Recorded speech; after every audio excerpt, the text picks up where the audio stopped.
ஐயா வணக்கம். வணக்கம் வணக்கங்க. நல்லா இருக்கீங்களா? இது அப்படியே போயிட்டுருக்குங்க. ஒரு 10 நாட்களுக்கு முன்னாடியே உங்களை சந்தித்து ஒரு நேர்காணல் வாங்கணும் அப்படின்னு முடிவு பண்ணி வச்சுருந்தேங்க. அப்புறம் இடையில ஒரு முறை ஒரு அழைப்பில் வந்தபோது கொஞ்சம் உங்களுடைய உடல்நிலை சரியில்லைங்கிறது உங்கள் பேச்சிலிருந்தே உணர்ந்துக்கிட்டேன். அப்புறம் நேற்றைய தினம் வந்தோம். அப்புறம் உங்கள் வீட்டில் உங்களுடைய தாயாருக்கு வந்து அந்த மருத்துவ பரிசோதனைக்கு இதுக்கெல்லாம் போயிட்டு நம்மளது நேற்று முழு தினமும் மருத்துவமனையிலே அப்படியே ஓடிடுச்சுங்க. அது ஒன்று. ரெண்டாவது, உங்களுடைய உடல்நிலை கருதியும் நான் உங்களை அதிகமாக தொந்தரவு பண்ண விரும்பலை. ஆனால் இந்த சூழல்லையும் நேர்காணலுக்காக நீங்கள் அனுமதிச்சது அது பெரிய விஷயம். நான் அது பாராட்டுக்குரியது. ஒரு குறைந்தபட்ச நேரத்தில் நான் உங்களை அனுமதி எடுத்துக்கிறேன் உங்ககிட்ட. ஏன்னா நீங்கள் தான் அதை பேசுகிறதுக்கு சரியாக இருக்குமுங்கிறது தான் என்னுடைய முடிவு, நம்முடைய அக்மீடியா வியூவர்ஸ்க்காக. ஐயா, தமிழக வெற்றி கழகத்தினுடைய தலைவர், முன்னாள் அவர் நடிகராக இருந்தார். இப்போது அந்த வெற்றி கழகத்தின் மூலமாக தேர்தலை சந்தித்து வெற்றி பெற்று இன்று முதல்வராக இருக்கிறார். ஏறக்குறைய 2 மாத காலம் ஆகப் போகிறது. இந்த 60 நாட்களில் இவங்களுடைய ஆட்சி முறை எப்படி இருக்கிறது? உங்கள் பார்வை என்ன? ஏதாவது திட்டங்கள் இவங்க கொண்டு வந்திருக்கிறாங்களா? ஒருவேளை ஏதாவது திட்டங்கள் அவங்க அறிவிச்சிருந்தாங்க அப்படின்னா அது சரியானதா?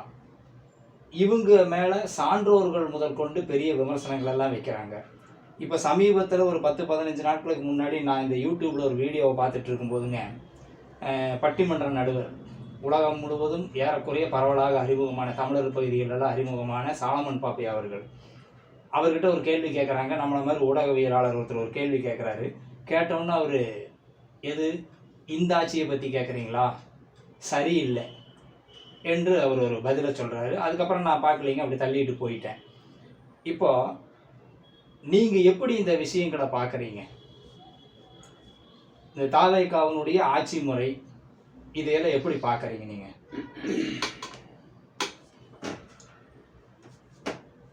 அதாவது தமிழக வெற்றி கழகம் என்பது வந்து ஒரு 2.5 ஆண்டுகளுக்கு முன்னாண்ட அரசியல் கட்சியாக தன்னை அறிவிச்சுட்டு விக்கிரவாண்டியில் இருந்து தொடங்குதுங்க. சரி சரிங்க. முன்னாண்டா ஒரு சில சின்ன விஷயங்கள், ஏதாவது நல்ல பணிகள் அதெல்லாம் செஞ்சுட்டு இருந்தார்.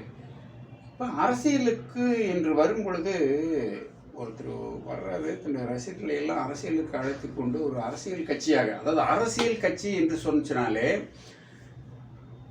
இந்த நாட்டினுடைய நிர்வாக பொறுப்பை ஏற்றுக்கொண்டு அதன் மூலமாக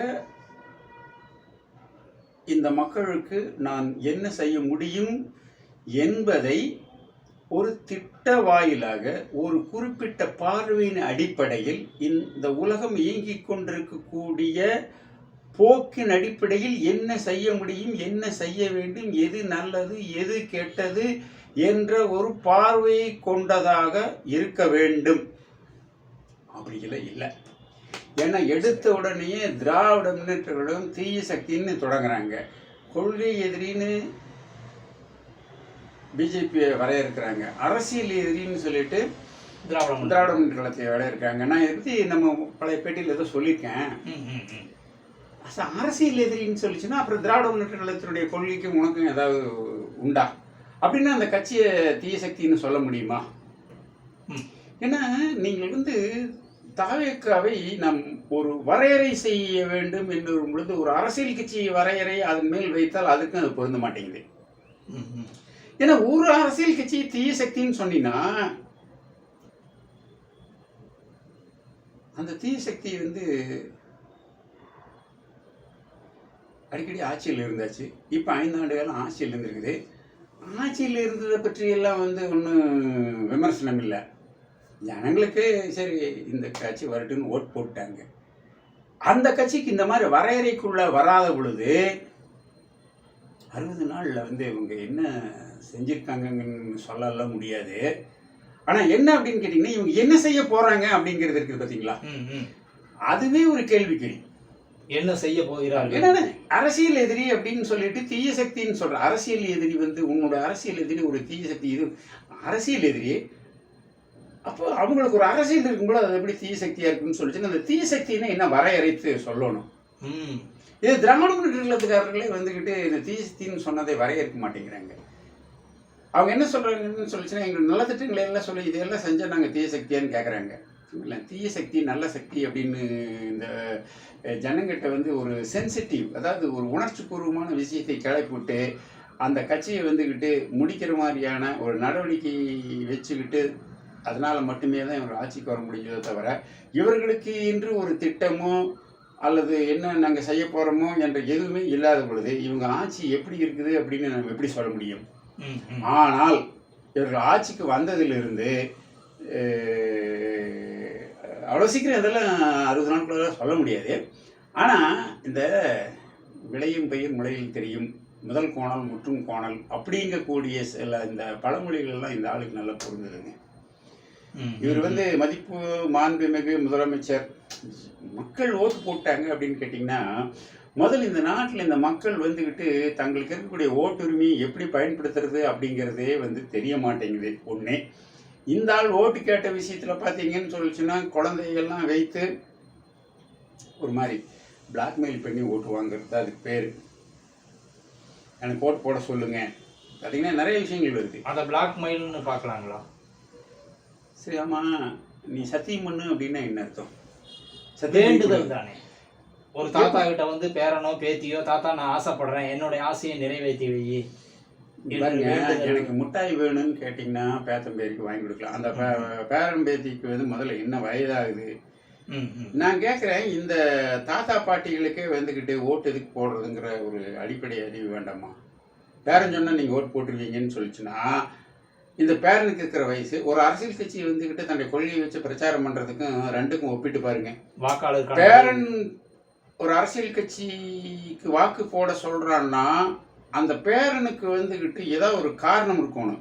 விஜய் நல்லா சண்டை போடுவாருங்க, டான்ஸ் ஆடுவாருங்க, பாட்டு பாடுவாருங்க அப்படிங்கிற அடிப்படையில் ஈர்க்கப்பட்டு தான் பேரன் சொல்கிறானோ தவிர இந்த பாட்டந்தாத்தாக்கு இவர் சொல்கிறத கேட்ட ஓட்டு போடுறாருன்னா ஓட்டு என்பது வந்து எப்படி ஒரு கட்சிக்கு வந்து வாக்களிக்கணுங்கிற அந்த விவரம் கூட தெரியாத போயிட்டார் அவர். அப்படிதான் இருக்குது. ஏன்னா வாக்களிச்சவங்க என் பேரன் சொன்னாங்க அப்படின்னு தான் நல்லா சொல்கிறாங்க. அப்போ இந்த நாட்டில் வந்துக்கிட்டு இப்படி பெருவாரியான மக்கள் இப்படி இல்லைங்க. ஏன்னா ஆமாம், ஒரு செக்டர் தான், கொஞ்சம் பேர் தான் அப்படி ஓட்டு போட்டவங்கள எல்லாருமே பேரன் சொல்லி ஓட்டு போட்டாங்கன்னு சொல்லலாம். அது ஒரு குறிப்பிட்ட பங்கு வருது. 60% மேற்பட்டவர்கள் ஆப்போசிட் தான் ஓட்டு போடுறாங்க. ஏடிஎம்கே ஆகட்டும், டிஎம்கே. இல்ல, இந்த 35% கூட எல்லாருமே பேரன் சொன்னவங்கன்னு சொல்றாங்க. அதுல ஒரு 5 விழுக்காடு வரும். இப்ப நான் என்ன கேட்கறேன் அப்படின்னு கேட்டீங்கன்னா இதே மாதிரி தான் ஓட்டு போட்டவங்க. சரி, விஜய் ஒரு மாற்றம் வேணும் இல்லைங்களா? விஜய் வந்தா எல்லாம் செய்வாரு, நல்லா செய்வார். ஆனால் நல்லா செய்யறது அப்படின்னா என்னங்கிறது ஒரு பார்வை இருக்கணும் இல்லைங்களா? இப்ப நல்லா செய்யறதுன்னா நல்லதுன்னா என்ன? இப்போ நாம் வந்து நடைமுறை பிரச்சனைக்கு வருவோம். ஏன்னா இந்த ஆட்சியை பற்றி நீங்கள் கேட்குறீங்கனால இப்போ கரண்ட் இல்லைங்க, நிறைய பிரச்சனை வந்து நான் சட்டம் ஒழுங்கு, பெண்களுக்கு பாதுகாப்பு இல்லை அப்படிங்கிறது கூட நான் என்ன பண்ணியிருக்கேன்னா அது ஒரு சமுதாய பிரச்சனை. எந்த ஒரு அரசியல் கட்சிகளும் வந்துக்கிட்டு முழுமையாக சேர்க்க முடியாது, இருந்துட்டு தான் இருக்கு. நம்ம ஒரே ஒரு பிரச்சனை எடுத்துக்குவோம். இவங்க ஆட்சியை விட்டு போற வரைக்குமே கரண்ட் எல்லா இடத்துக்கு ஒழுங்கா வந்து மின்சார தட்டுப்பாடே இல்லைங்க. இல்லை, குறிப்பா சென்னையில. அப்போ என்ன இருக்கு அப்படின்னு கேட்டீங்கன்னா அந்த கேப் என்ன அப்படின்னா நிர்வாகம். இவங்க நிர்வாகத்தை எப்படி இருக்குதுன்னு நீங்க கேட்குறீங்க. நிர்வாகம் தெரியல, நம்ம என்ன செய்ய போறோம், அரசியல் கட்சி வந்து அப்படின்னாலும் தெரியல. வெறும் கொள்கை எதிரி, அரசியல் எதிரின்னு சொல்லி அரசியல் எதிரி வீழ்த்தி நான் வந்துட்டேன்னா நல்லதை செஞ்சிடுவேன், ஊழலை ஒழிப்பேன், முற்றிலும் இல்லாமல் போயிடுவேன். ஊழலை ஒழிப்பேன்னா ஊழலுக்கான ஊற்றுக்கண் எதுன்னு தெரியாமல் அதை நீ ஜனங்கிட்ட சொல்லாமல் நீ இந்த படத்தில் வந்துக்கிட்டு பஞ்சு டைலாக் பேசுகிற மாதிரியே பேசிகிட்டு இருந்தீன்னு சொல்லிச்சுன்னா மந்திரத்தில் மாங்காய் காய்க்காதுங்க. ஒரு முதல்வர் அப்படிங்கிறது அது ஒரு தன்மையான ஒரு பதவி, அதற்குன்னு ஒரு அறம் இருக்குது, நெறி இருக்குங்க. நடிகராக இருந்து பேசுவது மாதிரியே ஒரு முதல்வருடைய இடத்துல நின்றும் பேசுகிறாரு, அந்த அவைக்குள்ளே நின்றும் பேசுகிறாரு. அதை எப்படி பார்க்குறீங்க? இப்போ நான் வந்து இந்த ரெண்டையுமே ஒரு நடிகர் ஒரு முதல்வர் அப்படிங்கிறத வந்துக்கிட்டு ஒரு வரையறைக்குள்ளே கொண்டு வருவோம். நடிகர் என்பவர் வந்து அந்த கதை வசனத்துக்கு ஏற்ற மாதிரி நடிக்கிறது தான் அவருடைய வரையறை. நீங்கள் வரையறைச்சிங்க. இந்த என் வாசகர்கள் இதை கேட்கக்கூடிய எல்லாத்துக்குமே சொன்ன நடிகர் என்பவர் ஒரு குறிப்பிட்ட கதாபாத்திரத்தில் வந்து நடிக்கிறாங்க அப்படிங்கிறது வந்துகிட்டு அது அவருடைய ஒரிஜினல் கேரக்டர் கிடையாதுங்கிறத முதல்ல புரிஞ்சுக்குங்க. யாரோ சொல்லி கொடுத்து யாரோ அதுக்காக வர்றாரு வேலை செய்ய. ஆனா முதல்வர் அப்படின்னு சொல்லும் பொழுது ஒரு குறிப்பிட்ட இப்ப என்ன சொல்லுது அப்படின்னு கேட்டீங்கன்னா, நான் வந்து தேர்தல் அறிக்கையில் எங்களுடைய என்னது வாக்குறுதிகள் என்று சொன்னதையும் சொல்லாததையும் செய்திருக்கிறேன் என்று பழைய முதல்வர் சொல்றாரு இல்லைங்களா? நீங்க என்ன எனக்கு வாக்களித்தவர்கள் எனக்கு வாக்களிக்காதவர்களுக்கும் சேர்த்து செய்யறேன். அப்ப ஒரு முதல்வர் என்பவர் வந்துகிட்டு ஒரு நாட்டுல வந்து இருக்கக்கூடிய அத்தனை மக்களுக்கு நான் முதல்வர் அப்படிங்கிற ஒரு வாக்களித்தவர்களுக்கு முதல்வர். அப்ப இந்த நாட்டு மக்களுடைய மன்னன் எவ்வளியோ மக்கள் அவ்வளி அப்படிங்கிறது நம்மள மன்னன் உயிர்த்ததே மலர்த்தலை உலகம் என்பதெல்லாம் நம்ம பண்பாட்டு மரபுல வருது. இந்த பண்பாடெல்லாம் வந்து மக்கள் ஜனநாயக நாடு குடியரசு நாடாக இருந்தாலும் கூட இந்த பண்பாட்டின் வழியில நம்ம எல்லாம் வந்து விழுங்குறோம் அல்லங்களா? இப்போ அண்ணா அப்படின்னு சொல்லிச்சுன்னு சொன்னா எவ்வளவு பேர் வந்து அண்ணா உயிரிட்ட போது உயிரிட்டாங்க. கலைஞர்னு தான் சொல்லுங்க, கருணாநிதினு கூட சொல்லிட மாட்டாங்க இல்லைங்களா? அப்ப இன்னைக்கு தளபதின்னு தான் சொல்றாங்க. அப்ப என்ன அப்படின்னு கேட்டீங்கன்னு சொல்லிச்சுன்னா, மற்ற நாடுகளுக்கு நம்ம நாட்டுக்குள்ளும் வந்துகிட்டு இப்படி ஒரு பொறுப்புக்கு வர்றவங்களுக்கு ஒரு அவங்க நல்லது செய்வாங்க செஞ்சிட்டு இருக்கிறாங்க அப்படிங்கிற நம்பிக்கையில அவருக்கு ஒரு அடைமொழி கொடுத்து மரியாதை கொடுக்குறாங்க. இப்போ முதல்வர் நடிகர் என்று சொல்லிச்சுன்னா நடிகர் திலகம், புரட்சி தலைவர், நடிகர் வேல் இப்படின்னு வந்துகிட்டு அந்த அந்த கதாபாத்திரத்துக்கு ஏற்ற மாதிரி அவங்க செஞ்சுட்டு போறதுக்கான அடைமொழி. அது அடைமொழியே வந்து உங்களுக்கு ஒரு இதுதான் மரியாதை மாதிரி தான். ஆமா, அது வந்து நடிப்பு திறமை. இது வந்து பொறுப்புல வந்து நீங்க வந்து என்ன சொல்றீங்களோ அதை செய்யற அளவுக்கு பொறுப்பு வாய்ந்தவராக இருக்காங்க. நடிக்கிறதுங்கிறது அந்த சீனுக்கு நடிக்கிறது. இது வந்து சமுதாயத்தில் இருக்கக்கூடிய பல்வேறு விஷயங்களுக்கும் பொறுப்பாக, அதாவது காரணகாரியத்தோட உங்களுக்கு வந்து என்ன அப்படின்னு சொல்லிச்சுன்னா, வந்து நம்ம வாழ்க்கையில் வந்து அப்படியே அவனுக்கு என்னடா பொறுப்பு இல்லாதவன், ஒரு குடும்பத்தை சுமக்கிறவனுக்கும் குடும்பமே இல்லாதவனுக்கும் நம்ம ஊருக்குள்ளுக்குள்ள நிறைய விஷயங்கள் சொல்லுவாங்க தெரியுங்களா?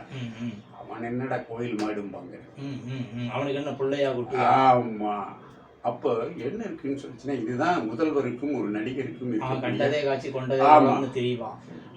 அந்த நடிகர் பாணியிலேயே இவர் பேசிட்டு இருக்கிறாரு அப்படிங்கிறது தான். அப்போ இவருடைய நிர்வாகம் எப்படி இருக்கு என்னன்னு இவர் இப்படி ஒரு பக்கம் பேசிட்டு இருக்காருன்னு இவங்க அமைச்சர்கள் அதெல்லாம் நான் நிறைய பேசுறதுக்கு விரும்பவில்லை. ஸ்கூலில் போயிட்டு வந்துட்டு, அதாவது நீங்கள் வந்து இப்படியெல்லாம் ஆய்வுங்கிறதெல்லாம் வந்துக்கிட்டு எப்பாவது ரேர் நடக்குங்க. சுப்பிரமணியம் போயிட்டு வந்துக்கிட்டு சுகாதார அமைச்சர் வந்து ஒழுங்குபடுத்துறதுக்காக ஆய்வுக்கு போனார். பள்ளிக்கூடத்தில் வந்துக்கிட்டு ஒழுங்குபடுத்துறதோட மாணவர்கள் நிலையை நாம் கொண்டு போகிற திட்டங்கள் எப்படி செயல்படுத்தப்படுது அல்லது அதை எப்படி செயல்படுத்தணும் அப்படின்னு சொல்லுவதற்காகவும் செயலாகுதாங்கிறதுக்காகவும் இந்த மாணவர்களை வந்துக்கிட்டு கல்வித்துறையிலையும் உணவு இவங்க வந்து காலை உணவு இது மாதிரிலாம் போடும்போது அதெல்லாம் எப்படி நடக்கும் இப்படிப்பட்ட ஆய்வுக்காக போனாங்க. புரியுதுங்களாங்க? ஊக்குவிக்கிற மாதிரி இருந்துச்சு.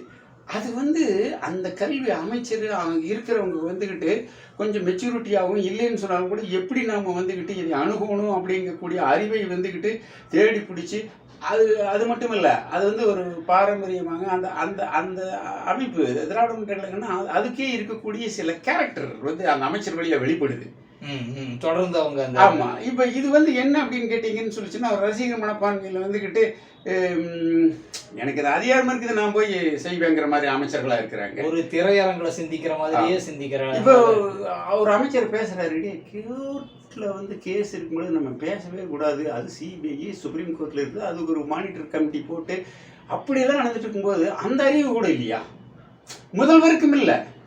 முதல்வர் தானே உங்களுக்கு காவல்துறையை கையில் வச்சிருக்கிறவர், அந்த துறை அவர் கையில் தானே இருக்குது. அவரே சொல்கிறாரு, கரூர் சம்பவத்தில் வந்து காவல்துறை தான் சதி செய்து விட்டது அப்படின்னு சொல்கிறாரு. அவர் கேட்டால் வெளியில் பேசுனது தானே. இப்போ நீங்கள் நிர்வாகம் இவங்களுக்கு எப்படி இருக்குதுன்னு கேட்குறீங்க, இதெல்லாம் தாங்க பதில். இப்படியெல்லாம் பேசவே கூடாது அப்படிங்கும்பொழுது பேசுகிறாங்கன்னு சொல்லிச்சுன்னா, ஐயா இவங்க புதுசு கொஞ்ச நாள் நல்லா கற்றுக்குவாங்கன்னு சொல்லிச்சுன்னா, பாருங்க அரசியலுக்கு புதுசாக இருக்கும் பொழுது சில நடைமுறைகள் தான். ஆனால் ஒரு அரசியல் கட்சியாக வந்தாலே நீங்கள் எப்படியெல்லாம் இருக்கணும் அப்படிங்கிற பண்போடு வந்து இருக்கணும். அதுக்கே நீங்கள் தயாரில்லாத போது உங்கள் கையில் நாட்டை ஆள்ற பொறுப்பு கொடுத்துச்சின்னு சொல்லிச்சுன்னா உங்கள் நிர்வாகம் எப்படி இருக்குங்கிறது வந்துக்கிட்டு இதில் 60 நாளில் பல்லளிக்குது.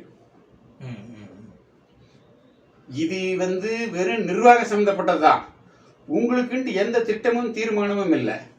அவங்க 1000 ரூபா கொடுக்குறாங்கன்னா நீங்க 2500 ரூபா கொடுத்தீங்க சொல்றீங்க, கொடுக்குறேன்னு சொன்னீங்க.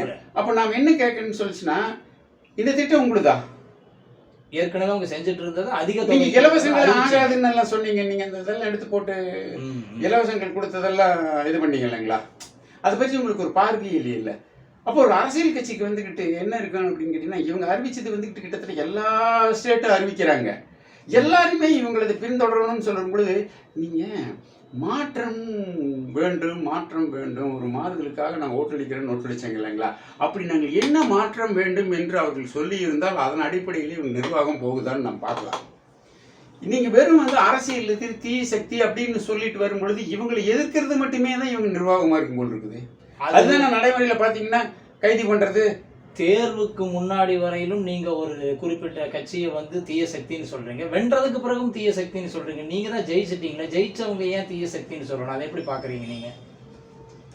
அதாங்க, இவங்களுக்கு வந்துக்கிட்டு எந்த கொள்கையும் அதான் இப்போ நான் சொல்ல, எந்த கொள்கையும் என்ன திட்டம் நாங்கள் என்ன பண்ண போகிறோம் அப்படிங்கிறதெல்லாம் இல்லை. இப்போ நாங்கள் வந்துக்கிட்டு மத சார்பற்ற கட்சி, நாங்கள் சமத்துவம், எங்களுடைய உரிமை, எல்லாத்துக்கும் கல்வி கொடுக்கணும், ஒரு சமத்துவ சமுதாயத்தை அமைக்கணும் அப்படிங்கிற விஷயமெல்லாம் திராவிட முன்னேற்ற கழகம் வந்துக்கிட்டு 80 ஆண்டுகளாக பேசிட்டு இருந்தது. நீங்கள் அப்படி என்ன பேசுனீங்க? எதுக்காக அப்படி போராடி இருக்கீங்க? இவர் எந்த ஒரு விஷயத்துக்காக நின்று போராடி மக்கள் மத்தியில் வந்து இதுக்காக இவர் நிற்கிறாரு அப்படிங்கிற ஏதாவது விஷயம் இருக்குதா? எதுவுமே இல்லாத பொழுது என்ன செய்ய போறாங்கன்னு தெரிய மாட்டேங்கிறீங்களா? என்ன செய்ய போறேன்னு தெரிஞ்சாதான் அதை ஒட்டி ஒரு நிர்வாகம் எப்படி இருக்குன்னு சொல்ல முடியும். நிர்வாகம் என்பது சட்டம் ஒழுங்கு அப்படிங்கிறத மட்டுமே தான் எல்லாரும் பார்க்குறாங்க. இப்போ நீங்கள் கல்வியில் வந்துக்கிட்டு உதாரணத்துக்கு வந்து இப்போ என்ன சொல்கிறோம் அப்படின்னு சொன்னா, பல்கலைக்கழகத்தில் வந்துக்கிட்டு யூஜிசி வந்து அந்த தேடுதல் குழுவில் வந்து ஒன்று வந்து கொண்டுறவணும்னு சொல்லி போட்டு வந்து ஆமாம் அந்த ஒருத்தர் போடணும்னு சொல்லும் பொழுது, இது வந்து கல்வி பட்டியல் வந்துக்கிட்டு தமிழகம் மாநிலம் நீ உள்ள வராதாங்கிறது முதல் விஷயம். இதை புரிஞ்சுக்கணும்னு இந்த குறிப்பிட்ட விஷயத்தில் இங்க இருக்கிற அரசியல் கட்சிகளுக்கு பெரிய தெளிவில்லாத பொழுது கூட எடப்பாடியார் வந்துக்கிட்டு அதை ஏத்துக்கல.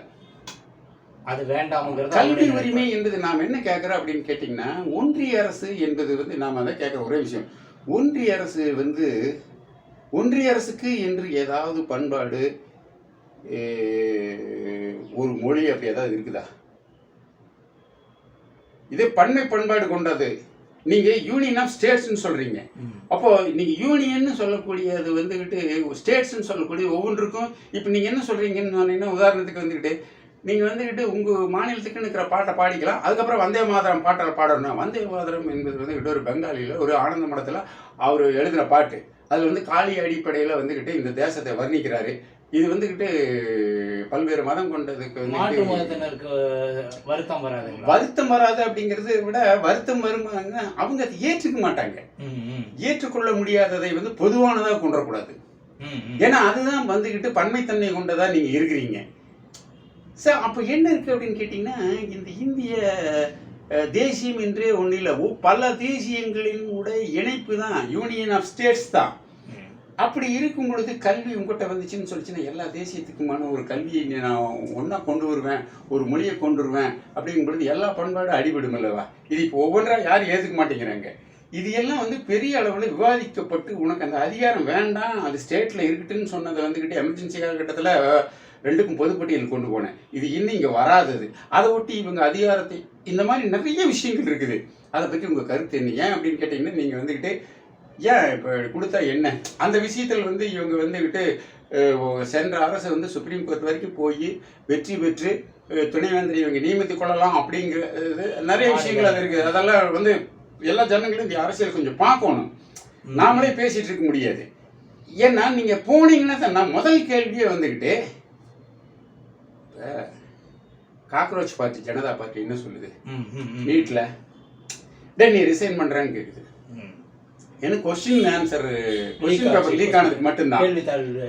சரி, இந்த கொஸ்டின் பேப்பரையே வந்து லீக் ஆகிற அளவில் ஒரு நிர்வாகம் இருக்குன்னா எல்லா தேசிய இனங்களுக்குமான கல்வியை நீங்க எங்கேயும் ஒருங்கிணைக்க போறீங்க? அது முடியாதுங்க. பொது கல்வி பொது விஷயங்களை வந்து யாருமே வந்து இப்போ வந்து நீங்கள் இங்கே படிச்சுட்டு இருக்கிறவங்க வந்துக்கிட்டு லண்டனில் போய் வேலை செய்கிறான். உதாரணத்துக்கு இங்கே படிச்சுட்டு இருக்கிற நியூட்ரிஷனிஸ்ட் வந்துக்கிட்டு அமெரிக்கா ஹாஸ்பிட்டலில் வந்து நியூட்ரிஷனாக இருக்க முடியுதுன்னா இதெல்லாம் பொதுவான விஷயம். இது வந்து எல்லாத்துக்கும் ஒன்றா தான் இருக்கு.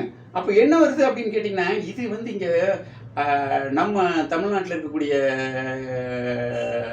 இந்த இதில் இருக்கக்கூடிய வந்துக்கிட்டு இவன் எல்லா தேசியங்களை விடவும் மிக வேகமாக படித்து வெளியே வரான் அப்படின்னு சொல்லிச்சுன்னா, அவன் நான் இப்போ தாங்க வர்றேன்னு சொல்லிச்சுன்னா அவனுக்கு ஏற்ற மாதிரியான திட்டத்தை கொண்டு வந்து நீங்கள் என்னை பின்னாண்டு இழுக்காதீங்க இல்லைங்களா. நாங்கள் ரொம்ப முன்னேறிட்டோம். பிரைமரி ஹெல்த் சென்டரு அர்பன்லேயும் இருக்குது, ரூரல்லையும் இருக்குது. அங்கே பீகார்லேயோ மத்திய பிரதேசத்துலையோ உத்தரப்பிரதேசலையோ ஒருத்தர் என்ன இருக்குதுன்னு நம்மளுக்கு தெரியாது, இல்லைங்கிறது வருது. அப்போ அவனுக்கு ஈக்குவலாக நீங்கள் போகணும் அப்படின்னு சொன்னால் எப்படி முடியும்? நாங்கள் வந்துக்கிட்டு ஆங்கிலத்துலையும் தமிழையும் படித்தா போதுன்னு இல்லை, நீ இந்தியும் சேர்ந்து படிக்கணும் அப்படின்னு சொல்லும்போது முதல்ல இந்தி ஏன் படிக்கணுங்கிற கேள்வி வருது. அதுக்கு தேசியம், ஒரு மொழி, ஒரு நாடு நல்லா சொல்லும் பொழுது ஒரு நாடு இல்லை, ஒரு இந்திய தேசியனும் என்று ஒன்று கிடையாதுங்க. முதல்ல இதை புரிஞ்சுட்டா தான் கல்வி வர முடியும்.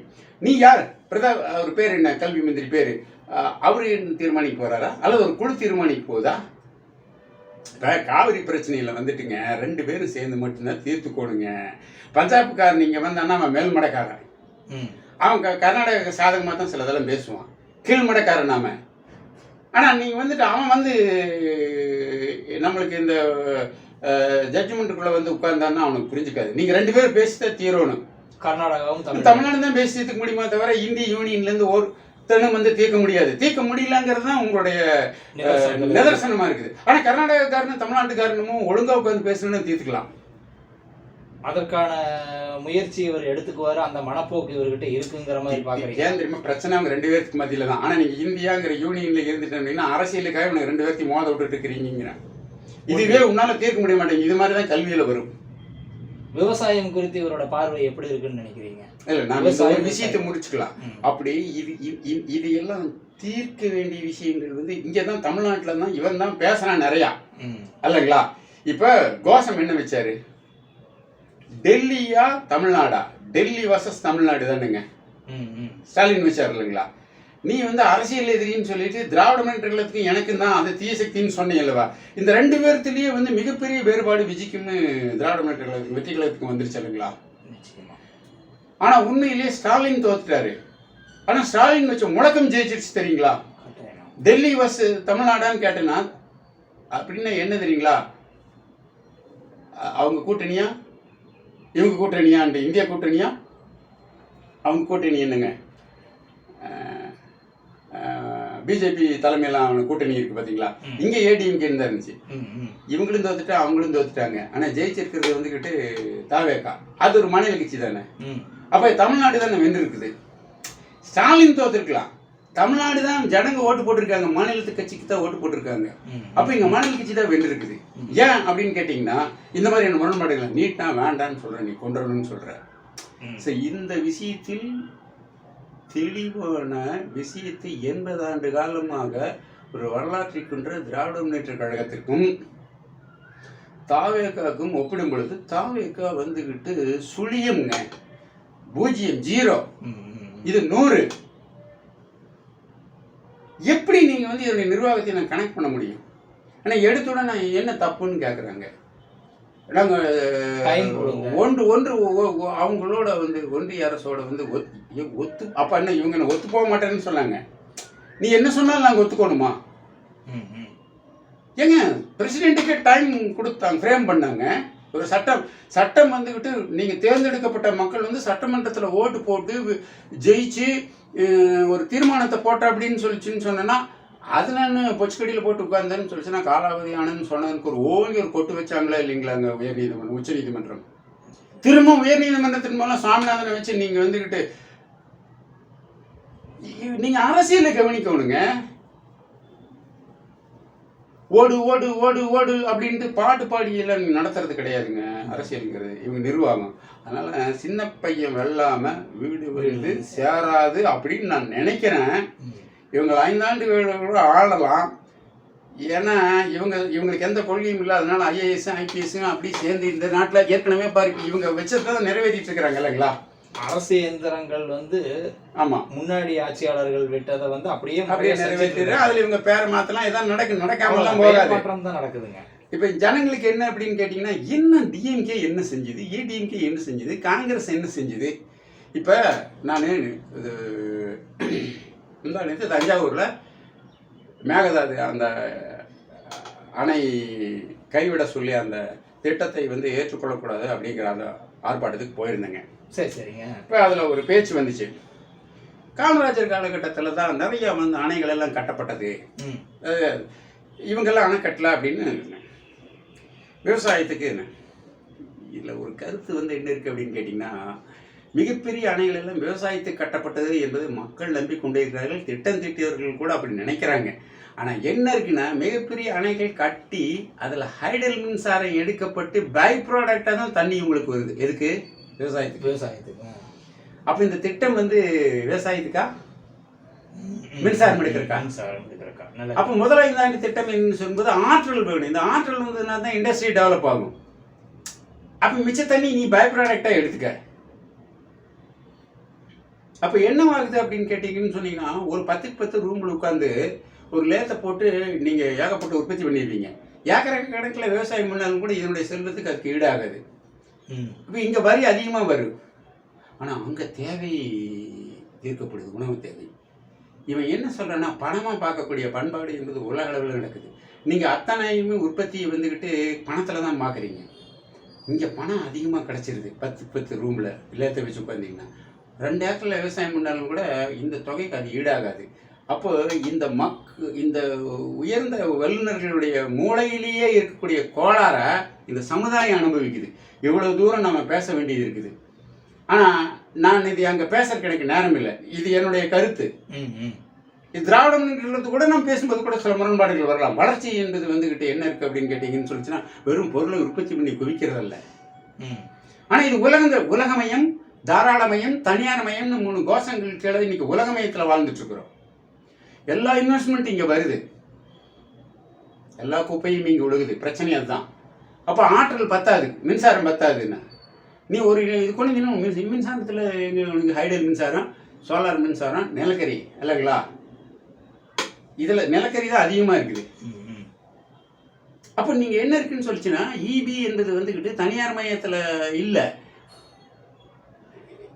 நீங்கள் வந்து இபிவே விட்டு இன்னும் அவங்க வந்து மின்சார தேவையை வந்துக்கிட்டு இன்னும் திட்டம் போட்டு இன்னும் கூட நல்லா சொல்ல, தனியார் மையம் லாபத்துக்காக இது பண்ணுவான். அப்போ அந்த ரேட்டு ஃப்ளக்சுவேஷன் வரும். அதை கொடுத்தீங்கன்னா இங்கே வரும். இந்த நிர்வாகத்தில் வந்து திடீர்னு வாங்க முடியாதும்பா. இப்போ நிர்வாகம் எங்கே போகுது தெரியுங்களா? அப்போ திடீர்னு மின்சாரம் இல்லைன்னா போன அரசு வந்து சமாளிக்கும். இவங்களுக்கு இது எப்படி சமாளிக்க நான் நினைக்கிறேன். இது அதே எப்படி திடீர்னு மின்சாரம் வந்துகிட்டு இல்ல சந்தேகப்படலாம். ஏன்னா இப்ப அந்த பற்றாக்குறை இருக்குது, நீங்க ஏன் செய்ய முடியல? அப்ப என்ன இருக்கு அப்படின்னு கேட்டீங்கன்னா, இதுதான் சொல்றோம், நிர்வாகம் என்பதில் இது மாதிரி ஒவ்வொரு துறைதோறும் வேற இருக்கும். பள்ளி உங்களுக்கு வந்து என்ன இருக்குன்னு சொல்லிச்சுன்னா, அன்னைக்கு நீங்க வந்துக்கிட்டு சேல்ஸ் டேக்ஸ் மூலமா நீங்களே தேவைக்கு வருமானத்தை இன்னைக்கு அப்படி இல்லை. ஜிஎஸ்டி கவுன்சில் வந்துடுச்சு. அங்கே எல்லாரும் உட்காந்து இது பண்ணணும். யூனியன் கவர்மெண்ட் தான் வரியவே தீர்மானிக்குது. அதுலேருந்து உங்களுக்கு வருவாய் வரும். நீங்கள் நிதி பற்றாது, நிதி இல்லை அப்படின்னு வந்த உடனே கஜானால் காலி அப்படின்னு என்ன அறிவது? அது எப்படி காலியாக இருக்க முடியும்?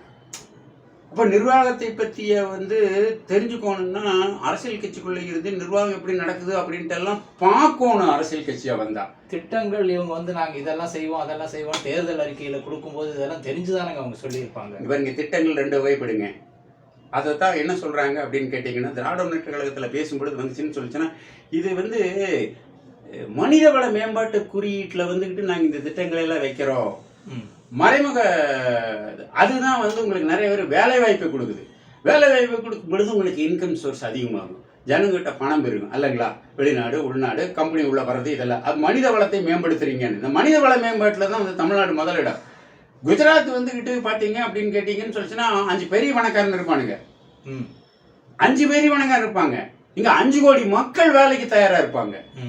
2க்கு வித்தியாசம் இருக்குதுங்களா? அங்கே வந்து 10 பேருக்கு ஒரு ஆஸ்பத்திரி இருக்கும். இங்கே லட்சக்கணக்கான பேருக்கு பிரைமரி ஹெல்த் சென்டர், ஜிஹெச் இதெல்லாம் இருக்கும்.